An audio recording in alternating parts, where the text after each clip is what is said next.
Como tercer punto, dentro de la agenda programada, tenemos el tema la trascendencia del puerto de Chancay y otras buenas noticias en el Perú. Estará a cargo del doctor Enrique Cordejo Ramírez, muy conocido por todos y cada uno de nosotros. Él es economista de profesión, graduado de la Universidad de Lima, tiene maestrías de administración en la Universidad San Martín de Porres y en la Universidad de Lima, es doctor en administración también de la Universidad Federico Villarreal, con especialidad en economía internacional, negociaciones, planeamiento estratégico y gestión de infraestructura. Actualmente es profesor principal de la Escuela de Negocios Internacionales de la Universidad Nacional Mayor de San Marcos, es vicedecano de investigación y posgrado y director de la unidad de posgrado de la Facultad de Ciencias Administrativas de la misma universidad, es conferencista y consultor de empresas en instituciones públicas y privadas. Es director de la unidad de posgrado de la Facultad de Ciencias Administrativas de la Universidad de San Marcos, asesor del Instituto de Educación Superior CEPEA. Como todos saben, ha sido ministro en el despacho de Vivienda, Construcción y Saneamiento durante los años 2007 y 2008, ministro de Estado en el despacho de Transportes y Comunicaciones entre el 2008 y el 2011, ha sido presidente del directorio del Banco de la Nación, asesor, consultor, presidente de directorios de entidades públicas y privadas, etc. La verdad es que el currículo de nuestro expositor es demasiado, es otro lote. Por eso pido un fuerte aplauso para el doctor Enrique Cordejo Ramírez. Muchas gracias, muy buenas tardes por la invitación a la Gran Logia del Perú, a los distinguidos invitados que están de varios países hermanos. He traído una exposición, pero la voy a dejar porque como he tenido el privilegio, como ustedes, de escuchar tan buenas exposiciones en la mañana, voy a cambiar el argumento y en aras del tiempo, para poder cumplir con los 25 minutos, voy a centrar mi exposición en lo que creo que es complementario a lo que he escuchado. Y les dejo la exposición para que la puedan tener y seguramente se repartirá. Quiero empezar con una pregunta. ¿Por qué estamos aquí? Porque Chancay es hoy día la noticia, ¿verdad? Esa sería la respuesta. Yo quiero decirles en la primera parte de mi exposición que estamos aquí no por casualidad, y Chancay no es lo que va a ser por casualidad, sino que están ocurriendo hechos que tenemos que contextualizarlos, y en base a eso tenemos que responder a la pregunta del último señor que hizo, que preguntó ¿por qué estamos así? ¿No es cierto? ¿Por qué estamos, lo traduzco, en cuadrante urgente e importante, cuando debemos estar siempre en el Perú en cuadrante importante, no urgente? Bueno, antes de eso, unas preguntas más para provocar el interés. ¿Por qué una de las empresas más importantes, operadoras aeroportuarias del mundo, Fraport, nada menos que operadora del aeropuerto de Frankfurt, está aquí hace 20 años en el Aeropuerto Internacional Jorge Chávez? ¿Se han preguntado? ¿Por qué hace más de 15 años Emiratos Árabes Unidos con DP World está en el muelle sur del puerto de Callao? ¿Por qué hace 10 años, un poquito más, APM Terminals está en la parte central y norte del puerto del Callao? ¿Por qué APM Terminals ganó el concurso para estar ahí a Hutchinson, uno de los primeros operadores del mundo en Hong Kong? ¿Por qué COSCO Shipping Port está aquí en Chancay, a 200 kilómetros de Lima, para la noticia que ya sabemos? ¿Por qué los coreanos acaban de hacer un convenio con CIMA para ser el mejor astillero de América del Sur en el Pacífico aquí? ¿Por qué los coreanos acaban de hacer un convenio con nuestro SEMAN de la Fuerza Aérea para hacer aquí 250 partes de un avión F-50 de caza moderno que vamos a producir aquí en el Perú con trabajo peruano y con partes y piezas peruanas? ¿Por qué la empresa más grande de cemento acaba de iniciar operaciones en Perú? La empresa suiza. Tengo más preguntas, pero no quiero cansarlos. Evidentemente todo esto corresponde a una realidad. Es una realidad histórica. Voy a acompañar la argumentación que hizo el doctor Angulo hace un momento. En la antigüedad, el centro estratégico donde se hacía todo, lo económico, lo político, era el mar Mediterráneo. Por allá, por el mar Mediterráneo, venía la gran ruta de la seda, que tiene que ver con el puerto de Chancay, la antigua, y traía la mercadería de allá del lejano oriente, venía del Asia, cruzaba Europa, llegaba al mar Mediterráneo, cruzaba y estaba en el norte de África. Tiempo después, en el siglo XX, ese eje estratégico pasó al Océano Atlántico. Y en el Atlántico se desarrollaron buena parte de la historia universal y buena parte de los conceptos que hoy consideramos como ya dados. ¿Cuál es la primera respuesta a las preguntas que acabo de hacer hace un momento a todos ustedes?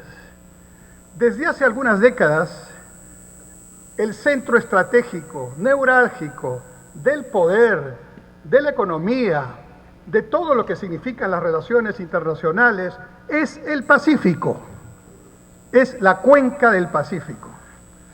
Y como decían las abuelas, Dios es peruano.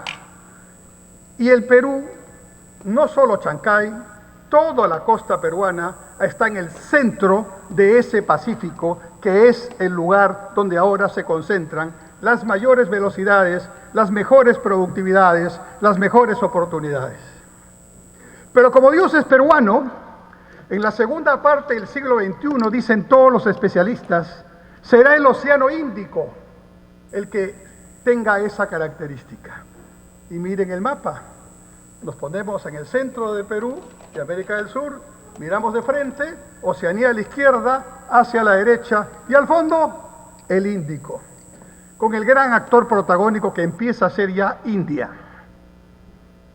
¿Por qué el Perú tiene 23 acuerdos de libre comercio con Estados Unidos, con China, con la Unión Europea y con los no asociados en la Unión Europea, Inglaterra, el EFTA? ¿Por qué tenemos acuerdos de libre comercio con Japón, con Corea del Sur, con Singapur? Y dentro de poco, en unos días, nos darán la buena noticia del Tratado de Libre Comercio con Hong Kong.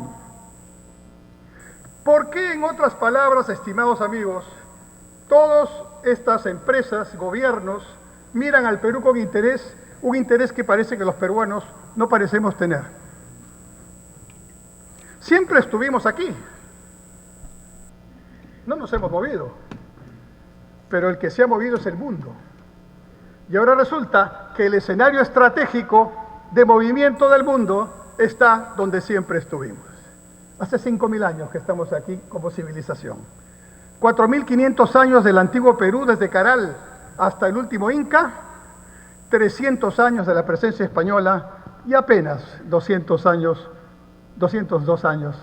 de la República adolescente, citando a Luis Alberto Sánchez, o de Perú, Problema y Posibilidad, citando al maestro Basadre. Y entonces, hasta aquí mi primera parte. Una más, porque la NASA acaba de decir que Talara será el nuevo puerto aeroespacial del mundo. Porque resulta que Talara tiene una muy buena base aérea, que se llama El Pato, que está cerca de la línea ecuatorial, ¿no es cierto? Y ya tiene la infraestructura para desarrollar vuelos orbitales, turismo espacial y lanzamiento de cohetes, como lo tiene, y con gran demanda turística además, la zona de Cabo Cañaveral en Estados Unidos. No es que sea un gran optimista, todo lo que les he dicho son realidades.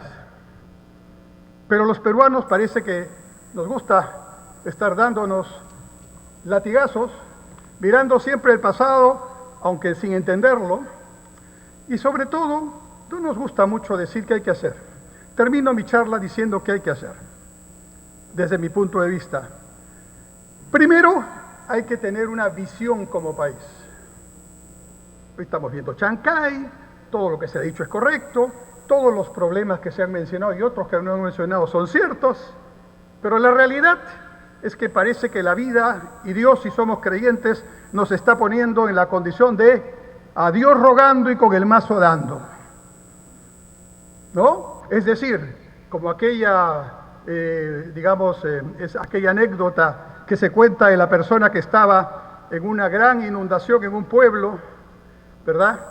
y de pronto la represa se iba a romper, con esa inundación iba a desaparecer el pueblo, pero este era un gran creyente, este señor. Dijo, a mí no me va a pasar nada, porque yo soy un gran creyente, cumplo con los mandamientos, cumplo con mi prójimo, ¿verdad? Y estaba ahí. Todos se fueron, todos se evacuaron, porque era una situación inminente la inundación. Vinieron los primeros rescatistas y le dijeron, súbase al bote. Dijo, no, ustedes hombres de poca fe, tienen que confiar en Dios, no me va a pasar nada. Vino luego un helicóptero y le dijo, súbase porque es el último momento. No. Vino la inundación y el hombre murió. Y llega al cielo y reclama a San Pedro, al primero que ve, y le dice, ¿cómo me has hecho quedar tan mal? Yo que soy tu fiel cumplidor, he cumplido los mandamientos, he hecho todo lo que debo hacer y me has hecho el ridículo abajo. Todos se están burlando de mí diciendo, ¿cómo que se quedó? ¿Quién debió salir? Y San Pedro le dice, te va a hablar el Señor. Y el Señor le dice, te mandé primero un bote, finalmente te mandé un helicóptero y no quisiste salir. Eso es lo que le está pasando al Perú. Esa es la respuesta, creo yo, a su inquietud. Vamos a salir adelante con una visión. Y la visión, creo yo, todas las señales nos está diciendo, debe ser Perú, líder sudamericano de la cuenca Indo-Pacífico. Lo propongo para un debate, para que la Gran Logia invite a todas las instancias y conversen sobre esto. Porque aquí no estamos por casualidad tampoco en ese sentido. Se hablaba de la antigüedad de la Gran Logia, que tiene que ver con la República y anterior a la República, ¿verdad? Me corrige, gran maestro. Y entonces yo decía, ¿y qué otras instituciones tienen ese privilegio de tener 200 años de vida? Muy pocas. La Cancillería, ahí está. El Ejército Peruano, la Marina de Guerra, la Biblioteca Nacional, la Escuela Normal y 2 o 3 más. Entonces, en nuestra joven república, en un país de 5.000 años de civilización, de lo cual conocemos muy poco, porque hasta los cursos de historia están mal enfocados, ¿no?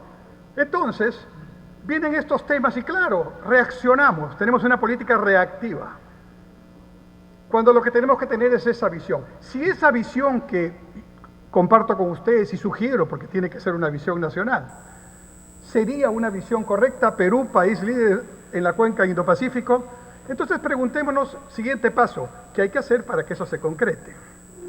Entonces hay que mirar ese Plan Nacional de Desarrollo, ¿no? Esa imagen objetivo al 2050 que ha elaborado ese plan. Hay que revisar las 35 políticas de Estado del Acuerdo Nacional y probablemente la Constitución Política y muchas leyes para que se acomoden a esa visión. Artículo 58 de la actual Constitución. La iniciativa privada es libre y se ejerce en una economía social de mercado. ¿Quién conoce una economía social de mercado? Hasta los que discuten para defender la Constitución o para dejarla sin efecto, no han leído el artículo 58 de la Constitución, título tercero, régimen económico. En una economía social de mercado, y hay varios países que lo demuestran, hay Estado y hay mercado. El mercado hace su tarea, como el mercado no es la panacea, el Estado regula, pero el Estado tiene su tarea que no es la del mercado. Ni el Estado debe ser de mercado, ni el mercado debe ser o pretender hacer de Estado. Ahí está toda la Europa nórdica, con los primeros indicadores, en todos los indicadores, índice de desarrollo humano, índice de competitividad, índice de innovación, índice de felicidad. Por índices no nos quedamos. Y en los primeros 10 puestos, ahí están Alemania, Austria, Noruega, ahí está Finlandia, ahí está Dinamarca, ahí está Islandia, ahí está Irlanda, por ahí aparece Singapur un poquito más lejos, Canadá un poquito por allá. Ahí están. ¿Por qué están ahí? Hay que discutirlo. Están ahí porque saben hacer las cosas, porque hacen planeamiento, porque han puesto a la educación como el principal elemento de su tarea. El billete de $2 singapurenses no tiene un héroe singapurense, no tiene un paisaje singapurense, tiene un maestro de escuela en su aula pública haciendo su trabajo. Entonces, reaccionemos. Y estoy aquí ante un grupo de líderes, porque todos ustedes son líderes. Dejemos la mediocridad, no nos contagiemos del oscurantismo en el que estamos todos. Hagamos un renacimiento de nuestro país a partir de estas señales. Chancay es el helicóptero, ¿no? El bote es Callao o el aeropuerto o la petroquímica que tiene que venir. Lo único que falta es que nosotros los peruanos hagamos nuestra tarea. Y para hacer nuestra tarea nos falta gente, no, abunda la buena gente, aquí está mucha de ella. Abunda la buena gente, conocedora. En el café hemos hablado, en 10 minutos hemos resuelto los problemas del Perú con varios de los que están acá. Todos tienen ideas, todos dicen, yo creo que sobre este tema hay que hacer tal cosa y esta otra. Y la incapacidad que tenemos como Estado ahora de canalizar esas buenas voluntades para ponerlas en políticas públicas es nuestro principal problema. Tenemos que escucharnos, tenemos que respetarnos y tenemos que aprender a decir también estoy de acuerdo con esa parte que estás diciendo. Hemos perdido el ejercicio del diálogo, hemos perdido el ejercicio en un país pluricultural y pluridiverso. Están los pensamientos únicos discutiendo en el debate público. Eso no es posible. Tenemos que fortalecer la democracia, pero en concreto, en cuadrante importante y no urgente. Y entonces, a estas buenas noticias que he comentado al principio, hay que ponerles contenido, estrategia, tiempo, actores. Los actores no están en este momento en los liderazgos. Y uno, y hay que hacer autocrítica todos, dice, bueno, así es, esperemos el 2026, después será 5 años más, nos quejaremos nuevamente de lo que nosotros mismos hemos hecho o hemos dejado hacer. Y entonces a mí me parece, cuando el gran maestro me invitó, que estos son escenarios importantísimos para generar esta masa crítica con los elementos, conocimientos y experiencias que sí existen y aglutinando a todos con una buena voluntad de escucharnos, ¿no? Y entonces sí, podemos hablar, no voy a hablar, no se preocupen de eso, pero de una serie de obras que hay que hacer y podremos priorizar mejor, ¿no?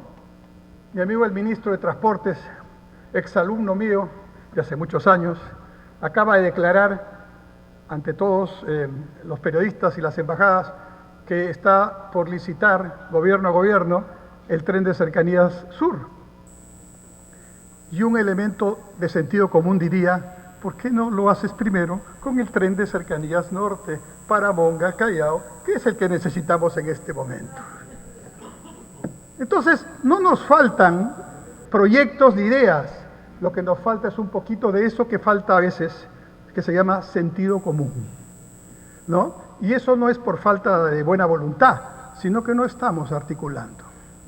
Los partidos políticos no están cumpliendo su tarea. Estuve el otro día en un evento y se los dije, los partidos políticos tienen que hacer política. La política no se hace cada 4 o 5 años. Así como el futbolista no va a ser campeón solamente porque va a la final de la Champions League o de la Copa Mundial. Tiene que hacer fútbol todos los días, tiene que hacer política todos los días y tiene que preparar a los futuros líderes todos los días. Como eso no está pasando, hay un espacio abierto en el gran centro político del Perú, donde estamos la mayoría de los peruanos, no estamos en los extremos, y en ese gran centro no hay liderazgo, no hay ideas. Hay 38 partidos ya inscritos y otros tantos esperando su turno. Como decía un periodista, lluvia de millones, decía, ¿no? Haciendo la analogía, lluvia de partidos, pero sequía de ideas. Entonces tenemos que combatir ese tema. Yo felicito a la Gran Logia por convocarnos, por provocar este debate, esta inquietud. Sé que hay muchas preguntas. Solamente quiero decirles que las obras y los proyectos sí están para solucionar varios de los problemas que se han mencionado esta mañana.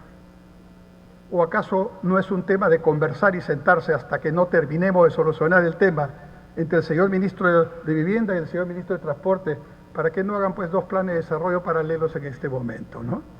Y que resuelvan el tema? Por supuesto que se puede hacer, pero hay que dedicarle a tiempo a eso. Y el problema es que cuando en la agenda política, se los digo por experiencia, uno no llega preparado, el día a día te consume. Aquel que quiera, como algún presidente lamentablemente tuvimos hace poco, que dijo, por favor, denme un poquito de tiempito, estoy recién aprendiendo, denme un tiempo para inducir, ¿no? Eso no es posible que siga pasando en nuestro país y tenemos un gran desafío para que no vuelva a ocurrir. Porque 7,5 millones de nosotros, yo no estuve ahí, pero 7,5 millones no fueron a votar o votaron en blanco viciado la primera vuelta del 2021. No es broma. Entonces, esa anomia esa especie de estar en balcón y decir, bueno, todo es igual. No es así. En el primer Congreso Constituyente, ¿no?, se acuñó una frase: firme y feliz por la unión. Era el sueño de la independencia, el sueño fundacional, dicen nuestros amigos historiadores, que con la independencia cambiaba la vida, salía la esclavitud, cambiaba la injusticia, todo ese proceso de 300 años de presencia española iba a cambiar. Y la República fue entonces una gran oportunidad que se fue perdiendo en el tiempo, conforme avanzaba el proceso. Luego hemos tenido procesos donde el sueño no ha sido fundacional de la República, ha sido pasar de las dictaduras a la democracia, el sueño de la democracia. Con la democracia va a cambiar todo, y ahí estamos con nuestra democracia, con las justas, defendiéndola para que la institucionalidad no termine de sucumbir. El Perú es un país de grandes contrastes, pero de grandes desafíos.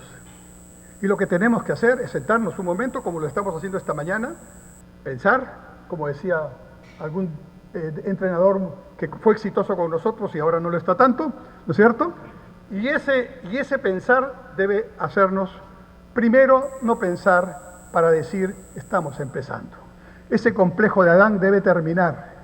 El Perú tiene muchos proyectos, tiene mucha casuística, tiene muchas bondades y muchos errores. Empecemos por revisarlos. Poner en valor lo que se debe poner en valor para que continúe, dejar la mezquindad de que eso no lo hago porque lo hizo el anterior y continuar si es bueno para la gente. Luego, entrar en los nuevos proyectos que necesitamos, por supuesto. Imagínense, pues, ¿no?, con los 3 operadores más importantes del mundo, 1, 2 y 3, aquí en nuestros puertos. Y nuestros otros puertos también poniéndose en valor. Porque mucho de la carga de cabotaje que va a haber, que va a llegar a Callao, va a llegar a Chancay, va a venir de Paita o va a venir de Matarani. Y ya se han hecho los recorridos para que venga del norte grande argentino o de la zona del Brasil, del Acre y la Rondonia.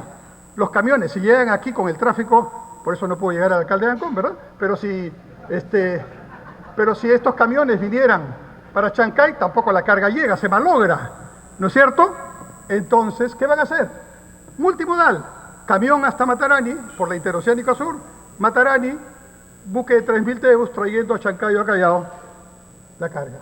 Y por el norte, los brasileros de Amazonas, porque Brasil es tan grande, no crean que Chancay mueve el piso a Sao Paulo, ¿eh? Hay que ubicarnos bien. Ellos tienen su lado atlántico, y ese lado atlántico siempre va a seguir, pero Brasil es tan grande que la zona del Brasil, y creo que tengo amigos brasileros aquí, la zona del Brasil que va a interesarle más este asunto, es porque de la zona del Acre de Rondonia hasta Sao Paulo son 4.000 kilómetros. De la zona del Acre de Rondonia a Matarani son 2.000. Matemática pura, curso primero de economía. ¿Dónde hay menos costo de transporte y menos flete? Aquí. Ahora, claro, si le combino con un puerto como el de Matarani, que está listo, y aplico el reglamento de la ley de cabotaje, que todavía no está, me dicen, ya está, el buque llega a Chancay o a Callao. ¿Y qué más sigue? La gloria, trenes transversales y horizontales, ¿por qué no? Claro que sí, todo viene, pero primero hay que sentar las bases para que esto no sea bueno solamente para el sector comercio exterior, sea bueno para el Perú, sea bueno para los peruanos, y que digan, Chancay fue un punto de inflexión, Callao fue un punto de inflexión, el aeropuerto fue un punto de inflexión, y ahora tenemos mejor educación. Ahora podemos ir a un hospital público y nos dan la cita para el día siguiente, y nos pueden operar dentro de un mes, ¿no? Y entonces, eso es lo que necesitamos. No necesitamos ir a estudiar mucho ahorita, necesitamos ponernos a trabajar con un poquito menos de mezquindad y un poquito más de grandeza para escucharnos todos y hacer las cosas que tenemos que hacer. Otra cosa más, Chancay no compite con Callao, por si acaso, ¿eh? Chancay compite con Los Ángeles, con Long Beach, con Manzanillo en México, con Balboa en Panamá, y por supuesto con otros puertos de países hermanos que seguramente ya están pensando en hacer cabotaje hacia Chancay. Nuevamente los números. Shanghai, Chancay, esa ruta no existe en este momento. Los grandes buques de 18.000, 20.000, 21.000, 22.000 teus que no llegan a Sudamérica todavía, hoy día llegan a Long Beach o llegan a Los Ángeles o llegan a Manzanillo. Y de ahí transbordan a buques más pequeños que vienen a América del Sur Pacífico. Entonces, ¿cuál es la gran transformación de este puerto? Ruta directa, Shanghái, Chancay para empezar, pero luego será puertos de la India, puertos de Australia directos a Chancay. Ruta directa. En la ruta Shanghái-Chancay, 10 días menos. ¿Qué son 10 días menos en el comercio marítimo? La diferencia entre la noche y el día. Y entonces me pongo a pensar en las 10.000 hectáreas o 12.000 que hay ahora en nuestra costa norte, principalmente en Ica también, de agronegocios de exportación. Y me pongo a pensar, hay que articular, en el proyecto Chavimochic 3 con el Valle de Chicama incorporado, que está en proceso. Y me pongo a pensar en el proyecto de Chinecas, que está en la zona de Ancash. Y me pongo a pensar en la posibilidad de darle agua de trasvase a Ica, que hoy día usa agua de subsuelo, ¿no? Y entonces digo, ¿cuánto será esos 12.000 millones de dólares en 10 años vista? 40.000 millones de dólares de agronegocio de exportación. Y si ponemos carreteras de penetración, como las que existen ya, pero más, entonces tendremos a nuestra sierra incorporada. Veo con gusto terrenos de paltas de exportación de 10 hectáreas en nuestra sierra ya, abasteciendo, ¿no?, con otros, sumando, para llegar a llenar ese contenedor de 20 pies que necesita varias toneladas para ser llenado. Todo eso hay que hacer. Pero mi mensaje final es, pongámosle una cuota de realismo, ¿sí? Veamos los problemas que tenemos, pero mirando el horizonte y la visión prospectiva, ¿cuántos no quisieran estar como estamos nosotros en este momento? Muchísimas gracias.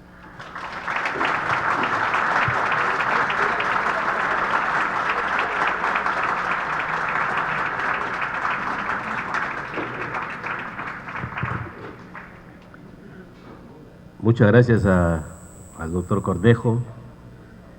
Si alguien tuviese alguna pregunta, por favor. A ver, mi hermano.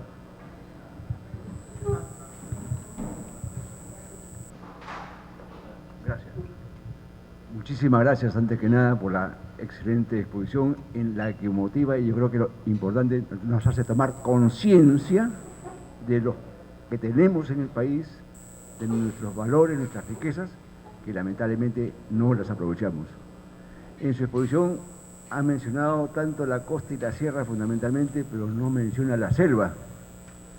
La selva está en una situación de atraso increíble, y obviamente uno de los motivos es porque no tiene medios de comunicación competitivos que permitan realmente traer lo que se pueda producir en la selva. E inclusive se hacen carreteras como la del sur, se también por varias zonas del Perú, pero para traer, ¿qué cosa? Los de Brasil, los de Bolivia, los de otros países, que es necesario efectivamente e importante porque da también ingresos al país, y son los que van a llegar a los diferentes puertos, que son los que van a aprovechar realmente esas ventajas que da un puerto como el que va a ser Puerto Chancay. ¿Quiénes se van a beneficiar también con ellos? Los mismos empresas extranjeras que producen, tienen acá y van a transportar ahí. Pero el Perú, con nuestro escudo ahí en la que tenemos la fauna, nuestra llama, nuestra quina, la clorlaquina, nuestra cornucopia, ¿cómo estamos aprovechándolo para realmente poder exportar y hacer producir a todo el país? Okay. El problema es el incremento de la productividad del país en cada una de las poblaciones por cada 1.000 habitantes, no en forma genérica, porque así no se lleva la solución al problema del país, de lo que tiene la pobreza y el hambre. Yo creo que es importante, si nos puede dar una explicación sobre eso. Sí, cómo no, muchas gracias. Cuando el Papa Juan Pablo II llegó aquí en su segunda visita, visitó Iquitos y dijo, el Papa Charapa también, ¿no es cierto? Recuerdan ustedes. Muy bien, la respuesta es, vamos a hablar de lo que tenemos. Estamos hablando de Chancay, Callao, Paita, Matarani. Ok. Ya hay una ruta multimodal donde pueden llegar desde Brasil hasta Chancay. Multimodal.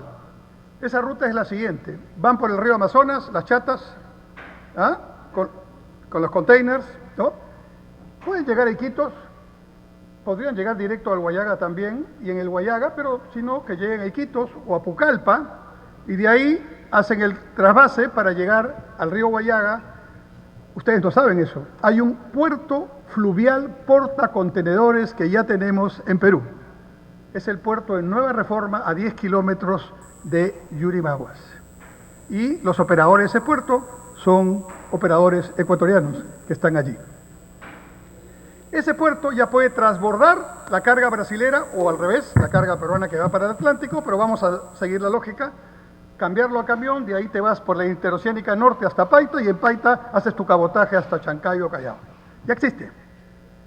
¿Qué es lo que tenemos que hacer? Ahora, esa es la ruta, pero hay que convertir esto en un plan integral, donde la Amazonía, por supuesto, forme parte de este proceso, como debe ser, ¿no? Y yo creo que aquí uno de los elementos más importantes que tenemos que manejar es dejar de ver a la Amazonía como esos hermanos que están allá, como Purús, una provincia del Perú que no está en el Perú, porque tiene la buena y mala suerte. La buena suerte está rodeada del Manu, la mala suerte es que el Manu no se puede tocar. Entonces a Purús solo se puede llegar en una avioneta por el momento. Entonces lo primero que hay que hacer en Purús, para no malograr el medio ambiente, es un señor aeródromo, un aeropuerto, para que allí, como en Manaos en su momento, se pueda llegar con una carga y con un número de pasajeros adecuado a la categoría de ciudadanos que también tienen los hermanos de Purús. Entonces hay que mirarlo integralmente y volver a nuestro sabio Javier Pulgar Vidal, que por allá por los años 20, 30 del siglo pasado nos enseñó que había que dejar de hablar de costa, sierra y selva, cosa que estamos incumpliendo en este momento, incluso en mi respuesta, y empezar a hablar de las 8 regiones naturales. Desde la Chala al nivel del mar hasta la parte, la selva baja, allí donde está prácticamente también la zona húmeda, que también tiene una gran potencialidad. Muy bien, yo creo que sí, estoy de acuerdo. Les agradezco mucho a todos. Muchas gracias por sus preguntas.